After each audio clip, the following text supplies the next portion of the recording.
Jadi ceritanya sekitar 10 hari yang lalu gue ngelewatin SCBD di Duku Atas dan kemudian gue memutuskan untuk mampir di apa yang sekarang disebut sebagai Citayam Fashion Week. Nah, gue pengen cerita sedikit pengalaman gue tentang apa yang gue lihat di sana saat itu.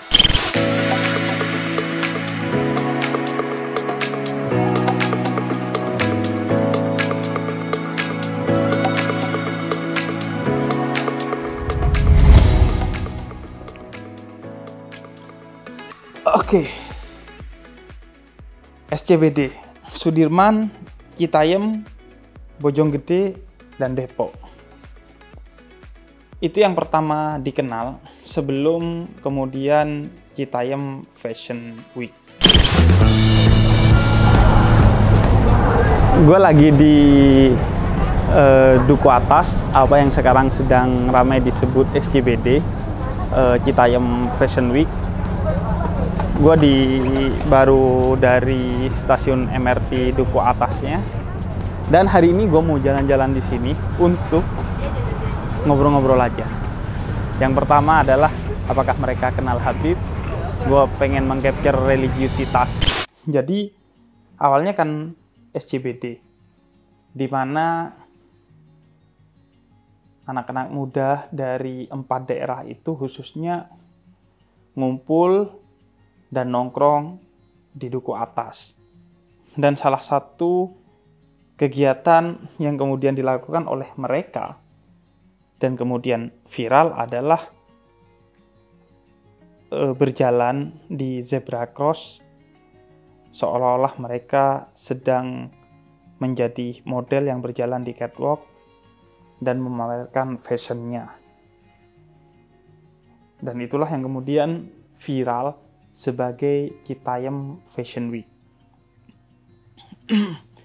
Tapi sebelumnya itu kan ya SCBD itu sendiri sebagai tempat nongkrong atas sebutan lokasi Duku Atas tersebut. Kenapa yang dipilih tempat itu? Ya mungkin dari gua yang kesana waktu itu. Pertama, aksesnya mudah karena tinggal naik MRT dan lu jalan sedikit. Kemudian yang kedua, tempatnya memang enak. Dan yang ketiga, banyak orang berjualan di sana untuk menjadi teman buat nongkrong. Ya paling enggak itulah. Dan awalnya ya mereka nongkrong dan menyalurkan hobi mereka. Hobi ngobrol-ngobrol. Kemudian yang gue temuin juga di sana adalah main skateboard. Nama lu siapa? Andri Irawan. Andri Irawan. Irawan. Ya. Karena dia cuma satu. Kalau dua, Andri Iratu. Ketawa dosa nih. Nggak ketawa dosa justru. Dre, lu ya. Hari pertama atau udah sering di sini? Kedua sih sebenarnya. Hari kedua. Ya. Lu kesini karena ke-trigger trennya nggak? Apa? Lu kesini karena ke-trigger tren SCBD nggak? Iya, itu iya. Penyebabnya. Iya. Penasaran juga sih sebenarnya. Penasaran. Iya. Tapi lo pertama langsung bawa skateboard? Iya, kemarin juga konten juga. Langsung konten nah, skateboard. Alhamdulillah. Fotografi dan lain sebagainya. Oke, gua lagi sama Ahmad Mixel. Wih, Ahmad Mixel. Lo? Teavano. Yeah. Kamera lo apa tuh? Canon ya? Nikon. Oh, Nikon. Kalau lo? Sama, Nikon. Nikon juga. Yeah. Nah, kalian hobi fotografi? Iya, hobi fotografi. Dan kesini? Ya, buat nge-street fotografi. Kalau fotografi itu ada namanya street fotografi. Okay. Jadi kayak moto-moto random gitu. Oh, moto-moto random di sini. Ini kalian pertama kali ke sini? Oh, sebenarnya udah dari dulu sih. Cuman dari dulu kan belum ada namanya Citayam Fashion Week kan. Oke. Terus kalian udah dari dulu di sini? Iya, udah dulu foto-foto kan emang bagus kan. Apa dah ininya, wah, apa dah suasananya. Oke. Yang ada Citayam Fashion Week. makin dapat sesuatu ya Iya. buat difoto. Dan selain di sini biasanya lo di mana? Macam-macam sih, ada Depok, ada Kalau di tapi Depok di mana biasanya? di Pengasinan saya, Sawangan. Bahkan gue ketemu dengan seorang perempuan yang berpakaian cukup islami, main sepatu roda dengan sangat baik dan sangat sopan di sana. Nah, di antaranya kemudian fashion, menampilkan fashion mereka. Gue melihatnya beberapa hal yang bisa gue ceritain adalah, pertama, SCBD ini sebagai fenomena yang seolah-olah mengkritik secara satir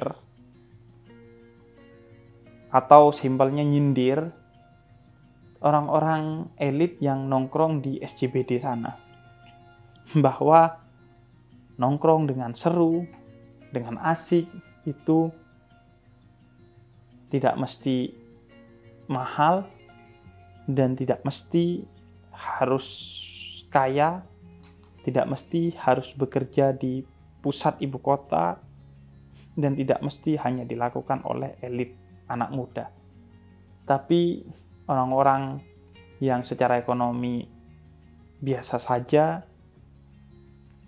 dengan pakaian yang biasa saja, dengan pekerjaan yang di pinggiran kota, mereka juga bisa kok nongkrong di tempat yang begitu secara asik juga.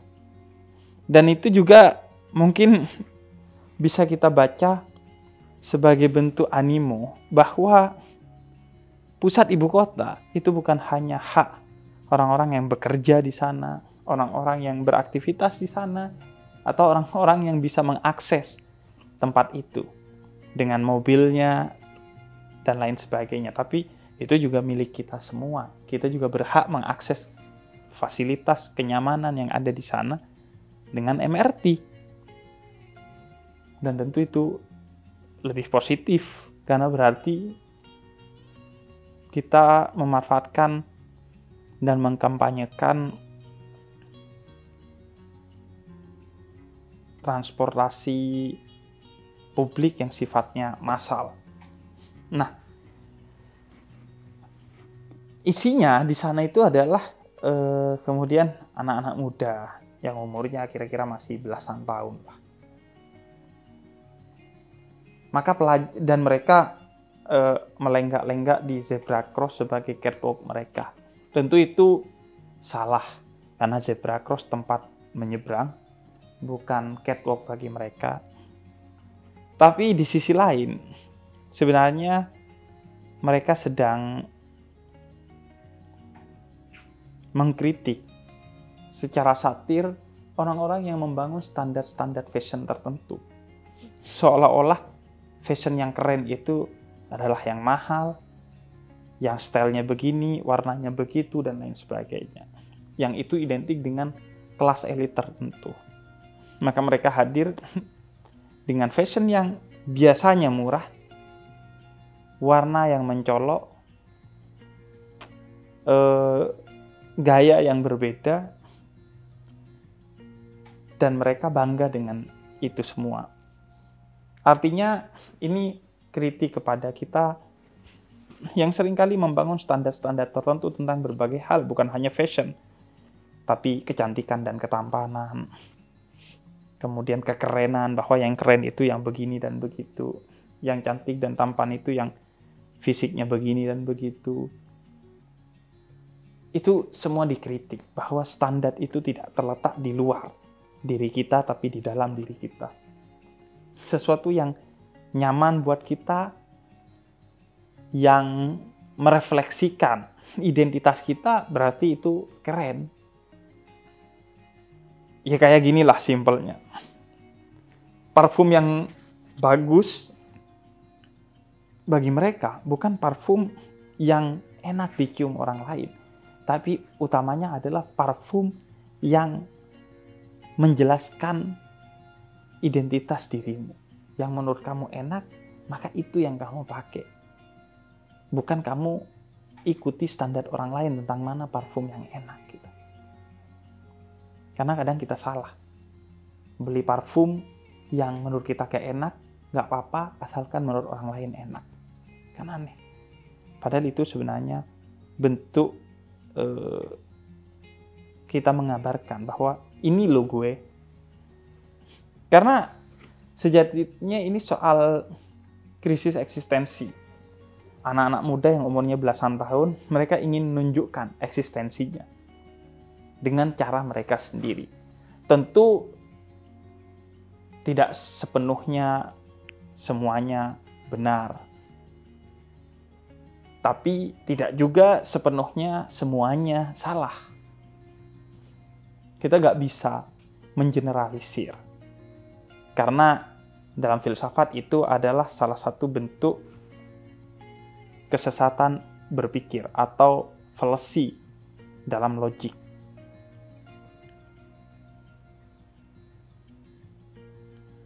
Nah, Islam mengajarkan dalam salah satu kaidah fikih, man la yudrak kulluh, la yutrak julluh.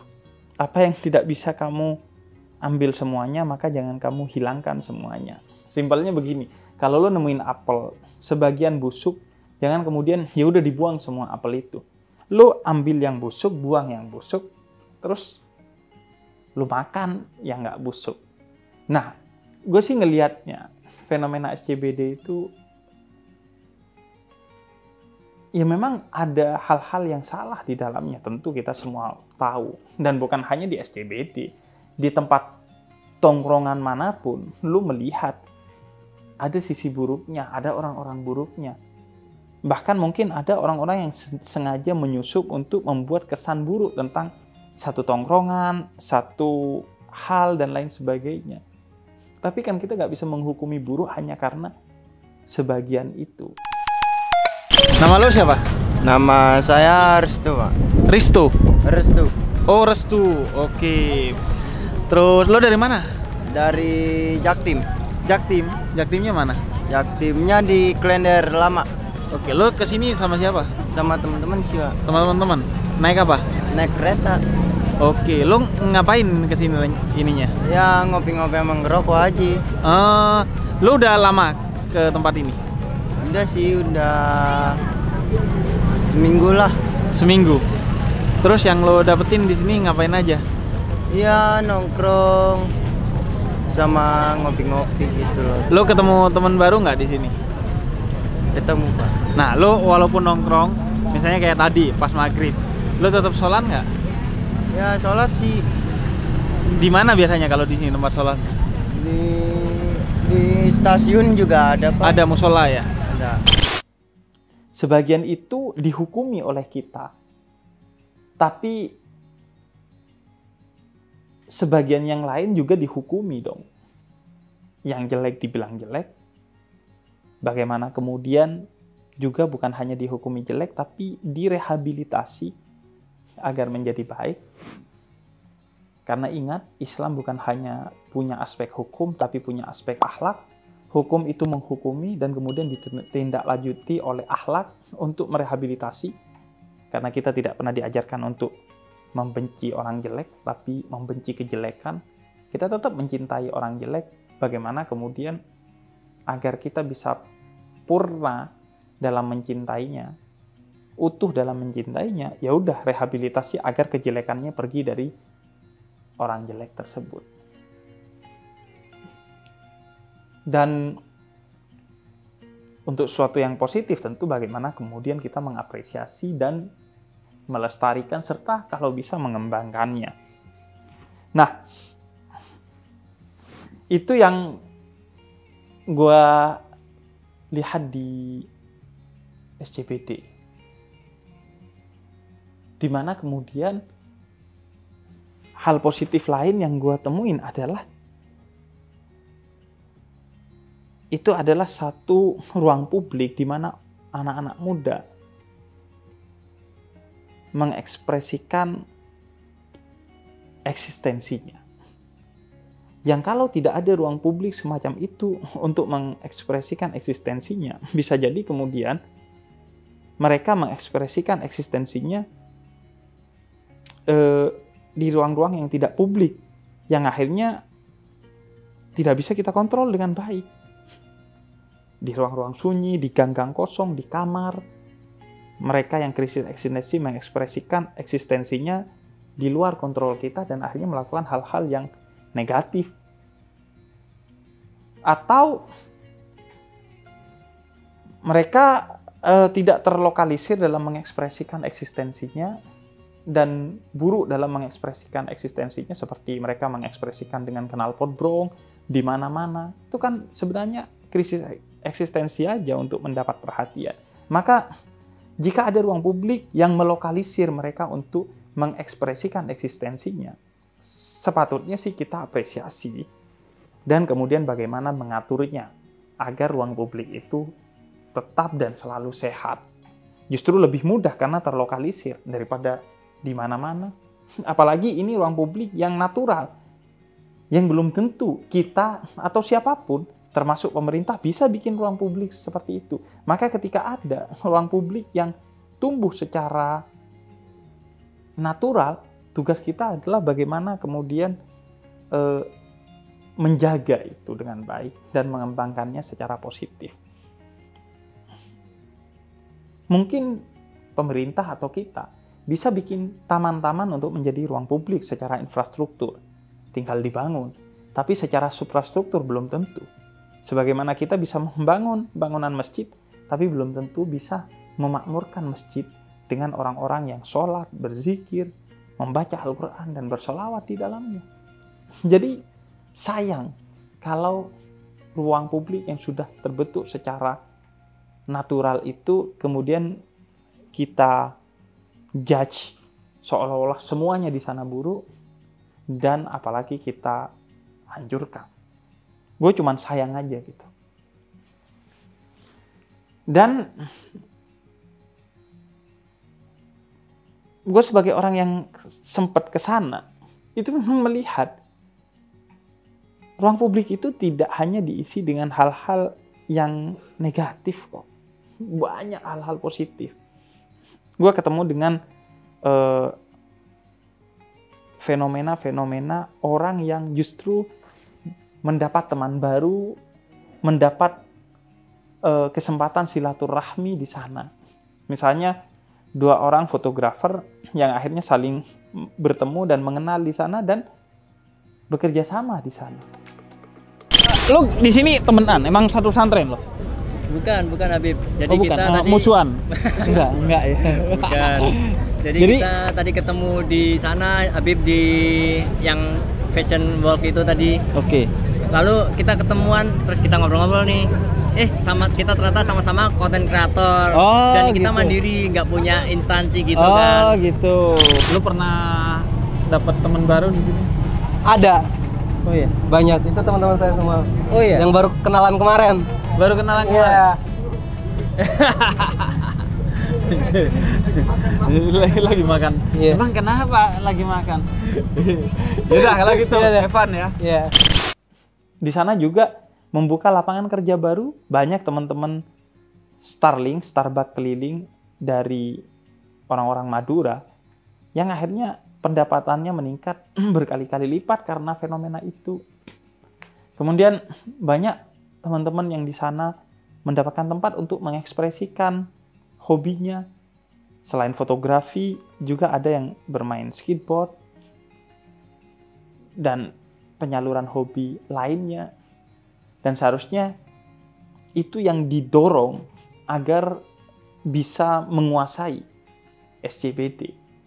Sehingga yang ada di sana hal-hal positif. Dengan misalnya dibangunkan tempat untuk skateboardan, tempat untuk main sepatu roda, tempat untuk nongkrong yang positif, kemudian akses kepada makanan dan minuman yang murah, dan juga catwalk yang tidak di jalanan, sehingga tidak mengganggu jalan. Dan mungkin juga CCTV di sana-sini agar bisa melihat kalau ada hal-hal yang provokatif, propagandis, bisa kita ketahui siapa provokatornya atau siapa yang mempropagandakannya untuk kita tindak. Agar kemudian kita tidak terjebak pada kesesatan logis, yaitu mengeneralisir dalam menilai dan menyikapi sesuatu. Dan kita diajarkan dalam Islam untuk kalaupun mau mengutuk kegelapan, tidak berhenti hanya dengan mengutuk kegelapan, tapi juga menyalakan lilin. Tidak hanya menghukumi, tapi juga merehabilitasi dengan akhlak. Makanya ketika gue kesana, yaudah gue melakukan apa yang bisa gue lakukan secara positif sebagai konten kreator di bidang dakwah. Misalnya yaudah gue mengcapture fenomena-fenomena positif dan religius di sana. Gue ketemu santri lulusan Timur Tengah di sana yang sedang nongkrong di sana. Gue ketemu santri yang ternyata fotografer dan aktif mendonasikan hobi fotografinya untuk mendukung kegiatan-kegiatan dakwah. Itu apa ini ya, objek fotonya biasanya? Objek foto saya sih biasanya lebih kayak acara-acara kayak pengajian-pengajian gitu. Serius? Serius. Biasanya apa yang ini? Yang paling unik lah ininya lo.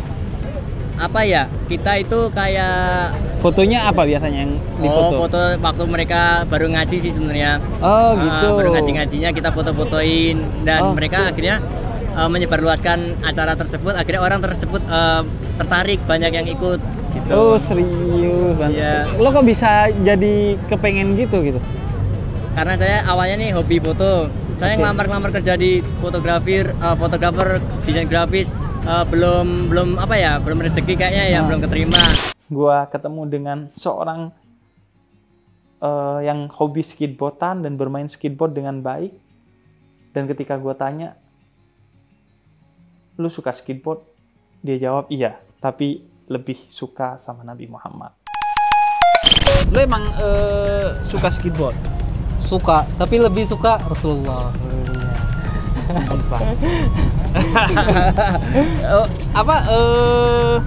Pas nih, jadi lo boleh ngefans kepada apapun, tapi nomor satu harus lo ngefans ke Rasul. Tapi lo bener nggak? Insya Allah Pak. Emang hari lahir Rasul tanggal berapa? Tuh.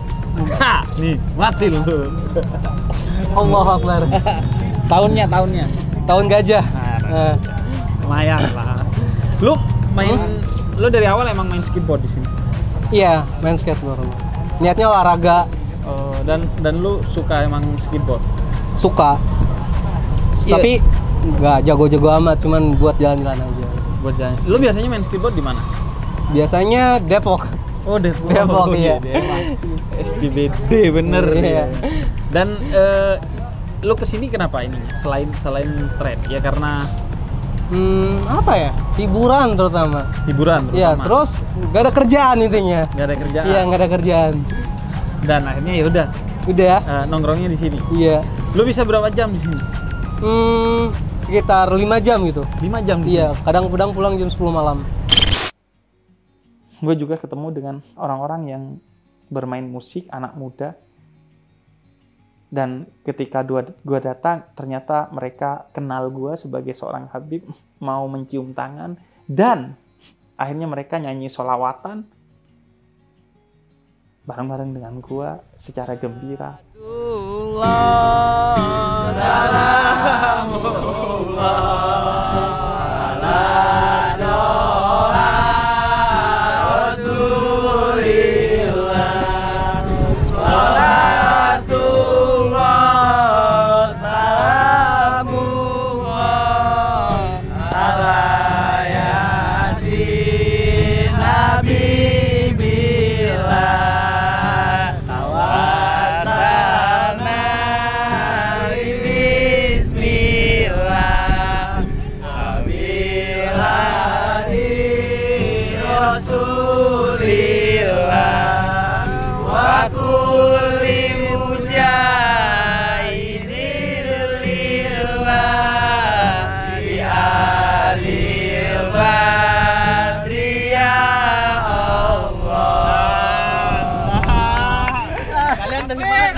Dari Depok. Beda-beda. Ada yang dari kebun jeruk. Iya. Cengkareng. Pulang. Ada yang dari neraka enggak? Ini kayaknya nih bakalan dari neraka.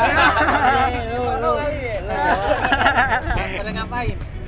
Main Nongkrong aja. Iya. Udah berapa kali kesini? Baru sekali semua. Ngapain kesini? Jadi ada acara. Oh, lagi mau konser di sini. Iya, tadi. Terus nggak jadi tapi. Udah. Tadi abis maghrib mau main lagi katanya. Lagi. Jeda maghrib. Iya, jeda maghrib. Jadi kata Buya Hamka, lu akan bertemu dengan apa yang lu cari. Kalau lu kesana mencari hal-hal positif, lu akan ketemu dengan hal-hal positif. Tapi kalau lu kesana untuk mencari hal-hal negatif, ya lu akan ketemu dengan hal-hal negatif. Nah, tugas kita adalah bagaimana mencari hal-hal positif kesana dan kemudian menyiramnya agar dia tumbuh secara baik dan menguasai tempat itu hingga tempat itu menjadi positif. Karena sejatinya kegelapan itu dalam filsafat tidak ada. Yang ada itu hanya cahaya. Kegelapan adalah ruang yang tidak ada cahaya. Ketika cahaya datang, kegelapan pasti pergi. Begitu juga kata Quran. Idza ja'al haq wa dhahaqal batil. Ketika cahaya datang, kebenaran datang, nggak usah diusir, kegelapan atau keburukan akan pergi dengan sendirinya. Jadi gue juga datang ke sana untuk berdakwah di sana, menyebarkan hal positif, mengajak kepada hal-hal yang positif. Sebagaimana juga sebagian orang lain melakukan hal itu. Ada misalnya Cinta Laura yang ke sana untuk mengutin sampah sebagai bentuk edukasi agar mereka yang nongkrong di sana nggak buang sampah sembarangan. Dan orang-orang lain yang mungkin juga pergi ke sana dengan niatan menyalakan lilin, bukan hanya menyalahkan kegelapan. Dan betapapun mungkin di mata kita anak-anak muda itu alay, tapi bukankah mereka itu adalah diri kita puluhan, belasan, atau beberapa tahun yang lalu, di mana kita juga alay? Kalau gak percaya lo lihat aja, scroll Facebook lo di tahun-tahun di mana lo seumuran mereka, belasan tahun. Mungkin juga lo sama seperti mereka, tidak jauh berbeda dengan mereka, atau bahkan lebih alay dari mereka. Jadi lebih fair aja sih dalam menilai mereka. Karena kalau mereka tidak terlokalisir dan tersebar kemana-mana, kita gak bisa kontrol, atau kita repot kontrolnya. Dan justru akhirnya apa yang buruk itu terjadi dalam kesunyian, dalam kesepian, di luar kontrol kita.